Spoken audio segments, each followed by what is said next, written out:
بندہ اپنے آپ کو اللہ کے سپرد کر دیتا ہے اور عبادت اور ریاضت میں وہ لگ جاتا ہے، اللہ کی تسبیح کرنے لگ جاتا ہے اور ذکر و اذکار میں وہ لگ جاتا ہے، حضور نبی کریم صلی اللہ علیہ وسلم کی مبارک سیرت پر وہ چلنے لگ جاتا ہے، پھر وہ زمین کے بلے جس کونے میں بھی بیٹھ کے اللہ کا ذکر کر رہا ہو وہاں اللہ کی رحمتوں کا نزول ہوتا ہے۔ اللہ اکبر۔ حدیث پاک کے اندر آتا ہے کہ زمین کے جس ٹکڑے پر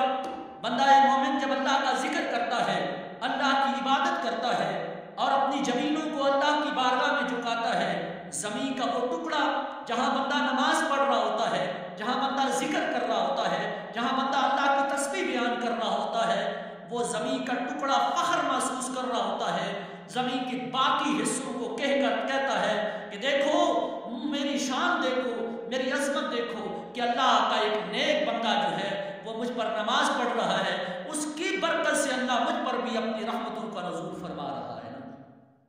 حدیث پاک کے اندر آتا ہے کہ ہر انسان کے لیے آسمان پر دو دروازے ہیں، ایک وہ دروازہ جہاں سے بندے کے لیے رزق اترتا ہے اور ایک وہ دروازہ جہاں سے بندے کے اعمال جاتے ہیں۔ جس وقت بندہ مومن دنیا سے چلا جاتا ہے تو پھر وہ دروازہ جہاں سے بندے کے اعمال وہ آسمان کی طرف چڑھ رہے ہوتے تھے، وہ اس بندہ مومن پر روتا ہے اور اس بندہ مومن پر روتا ہے، ہائے وہ نیک عمل کرنے والا شخص اب دنیا سے چلا گیا، کیونکہ وہ خوش ہوتا ہے وہ دروازہ کہ جس دروازے سے بندے کے نیک اعمال گزر رہے ہوں تو وہ دروازہ بھی فخر محسوس کرتا ہے کہ خدا کا ایک نیک بندہ ہے جس کے اچھے اعمال میرے دروازے سے داخل ہو کر رب کی بارگاہ میں پیش ہو رہے ہوتے ہیں۔ اللہ اکبر۔ سمعین ذی وقار، حدیث پاک کے اندر آتا ہے کہ زمین کے جس ٹکڑے پر بندہ ساری زندگی اللہ کی عبادت کرتا ہے، زمین کے جس حصے پر بندہ ساری زندگی اللہ کی عبادت کرتا ہے، زمین کے جس کونے پر بندہ ساری زندگی اللہ کی عبادت کرتا ہے، جس وقت وہ بندہ دنیا سے چلا جاتا ہے، حضرت مولا علی کرم اللہ وجہ کریم فرماتے ہیں زمین کا وہ ٹکڑا، زمین کا وہ حصہ اور جو ہے وہ اس بندہ مومن کے لیے بخشش اور مغفرت کی دعا مانگتا ہے،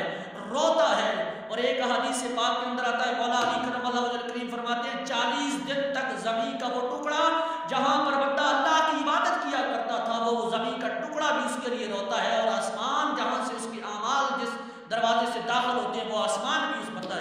مومن کے لیے روتا ہے۔ گویا زمین و آسمان جس بندہ مومن کے لیے روتے ہیں وہ بندہ مومن وہ ہوتا ہے جس نے اپنی ساری زندگی اللہ کی یاد میں گزاری ہوتی ہے، جس نے ساری زندگی اللہ کی عبادت میں گزاری ہوتی ہے۔ اس لیے اپنی زندگیوں کو، اپنے من تن دن کو